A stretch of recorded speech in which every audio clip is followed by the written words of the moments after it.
Your big cuts don't have to look like you closed your eyes and hope for the best. In this video, I'll walk you through medium and large dice, step by step, so your rustic food still looks and cooks like you meant it.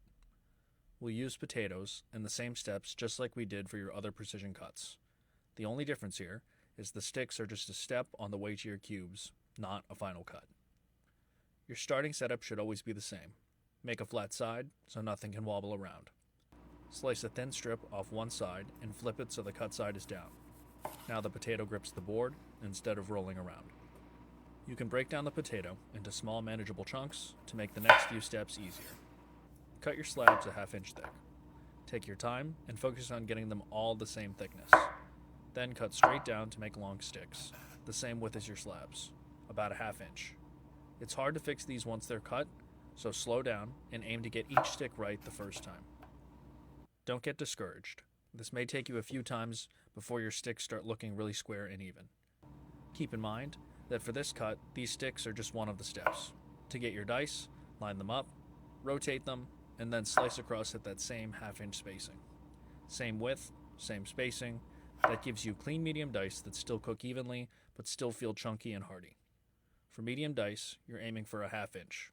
Use your fingertip or the width of your pinky as a quick reference. Another quick tip is to take one stick, turn it sideways, and use it as a guide so you can see what size to make your cut. For large dice, we'll just go a little bit bigger. Think 3/4 of an inch. Just like before, your setup is still the same. Make a flat side first. Square off one side and flip it so the cut side is down. Now the potato won't move at all. Depending on the size of your potato, it may help to split it in half to make it easier to cut. First, cut your slabs 3/4 of an inch thick. Then cut straight down to make long sticks the same width as your slabs, this time 3/4 of an inch. Just like your medium dice, these sticks are just one of the steps. To get your large dice, line up your sticks, rotate them, and then cut across at that same 3/4 inch spacing. If you need to double check your dimensions, your thumb works really well here as a built-in ruler. Medium dice for smaller, more even bites. Large dice when you want something really chunky and rustic that still cooks predictably. So now you've got two more precision cuts that use the same steps: slabs, sticks, and cubes. Start with ½ inch cuts to get comfortable, then move up to 3/4 inch for big, hearty pieces that still feel intentional.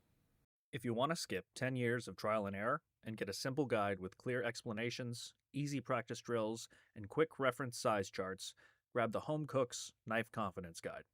The best part is, it's free. Just drop your email so I know where to send it. The link is right below this video. When you click, you'll see a simple form. Fill it out, hit submit, and I'll email the guide to you in the next few minutes.